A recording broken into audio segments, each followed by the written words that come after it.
Hi friends, कसे आहात सगळे? मी आहे जयश्री आणि महा एक्झाम्स या यूट्यूब चॅनलवर तुमचं पुन्हा एकदा खूप खूप मनापासून स्वागत. तर फ्रेंड्स, आज आपण 27 ऑगस्ट व 28 ऑगस्टच्या काही चालू घडामोडी पाहणार आहोत. त्याआधी जर चॅनलवर नवीन असाल आणि चॅनलला सबस्क्राईब केलं नसेल तर महा एक्झाम्स या यूट्यूब चॅनलला नक्की सबस्क्राईब करा. चला तर मग वळूया आपल्या विषयाकडे. तर पहिली बातमी पाहूया. X guard fibre optical tower decoy म्हणजे त्याला आपण शॉर्टकटमध्ये FOTD प्रणाली इस्रायल देशाने विकसित केली आहे. नेक्स्ट आहे, अर्थ मंत्रालयाने युनिफाईड पेन्शन स्कीम UPS मधून नॅशनल पेन्शन सिस्टम NPS मध्ये रूपांतरित करण्यासाठी एक वे स्विच सुविधा सुरू केली आहे. नेक्स्ट पाहूया. इंडोनेशियाने अमेरिका व मित्र राष्ट्रांसोबत सुपर गरुड शील्ड 2025 वार्षिक लष्करी सराव सुरू केला आहे. पुढे पाहूया.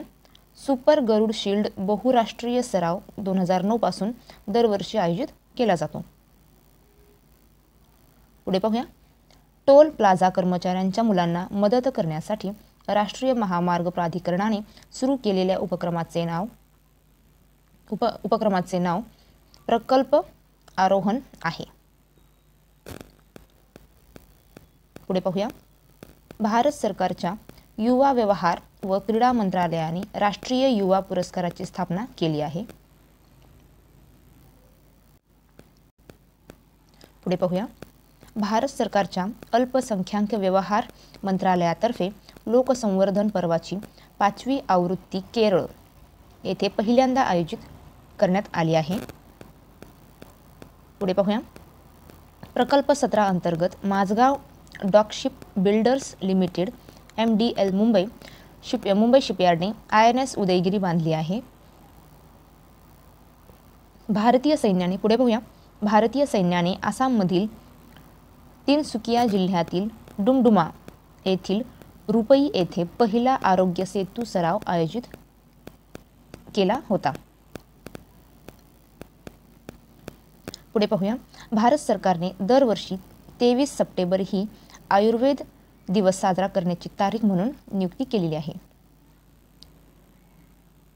आयुर्वेदिक दिवस साजरा करण्याची तारीख नियुक्ती केलेली आहे. 2025च्या आयुर्वेद दिनाची थीम आहे लोक व पृथ्वीसाठी आयुर्वेद आहे. पुढे पाहूया. दिल्लीमध्ये अंमली पदार्थाच्या तस्करीविरुद्ध महसूल गुप्तचर संचालयाने म्हणजे DRI अलीकडेच केलेल्या कारवाईचे नाव ऑपरेशन इंद्रधनुष्य आहे. पुढे पाहूया. असोसिएशन फॉर डेमोक्रेटिक रिफॉर्म्स म्हणजेच ADR नुसार तेलंगणा राज्याच्या मुख्यमंत्र्यांनी स्वतः विरुद्ध सर्वाधिक गुन्हेगारी खटले घोषित केले आहे. पुढे पाहूया. भारतीय वेटलिफ्टर मीराबाई चानू ने 2025च्या Commonwealth weight lifting championship Ahmedabad येथे सुवर्ण पदक जिंकले. पुढे पाहूया. 28 ऑगस्ट 2025च्या चालू घडामोडी. वायब्रंट विलेजेस प्रोग्रॅम गृह मंत्रालयाद्वारे राबविले जातो. पुढे पाहूया. लुथियानियाच्या संसदेने सोशल डेमोक्रॅट इंगा रुजेनियन यांची देशाच्या नवीन पंतप्रधान म्हणून नियुक्ती केली आहे. पुढे पाहूया. रस्ते सुरक्षा मित्र SSM कार्यक्रम केंद्रीय रस्ते वाहतूक व महामार्ग मंत्रालयाच्या अंतर्गत सुरू करण्यात आला आहे. पुढे पाहूया. पंतप्रधान नरेंद्र मोदी यांनी अहमदाबादमधील हंसलपूर येथे मारुती सुझुकीच्या पहिल्या बॅटरी इलेक्ट्रिक कार विटारा व लिथियम आयन बॅटरी उत्पादक प्रकल्पाचे उद्घाटन केले. पुढे पाहूया. रस्ते सुरक्षेला प्रोत्साहन देण्यासाठी उत्तर प्रदेश राज्य सरकारने नो हेल्मेट नो इंधन मोहीम सुरू केली आहे. पुढे पाहूया. न्यू डेव्हलपमेंट बँक NDB ची स्थापना ब्राझील, रशिया, भारत, चीन आणि दक्षिण आफ्रिका या 5 ब्रिक्स देशांनी केली आहे. डॉक्टर राजीव रंजन यांची 5 वर्षासाठी उपाध्यक्ष व मुख्य जोखीम अधिकारी म्हणून नियुक्ती केली आहे.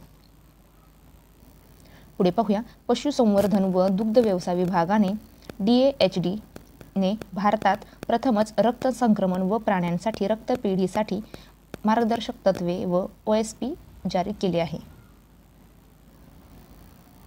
पुढे पाहूया, हॉकीपटू मेजर ध्यानचंद यांची जयंती 29 ऑगस्ट रोजी भारतात राष्ट्रीय क्रीडा दिन म्हणून साजरा केला जातो.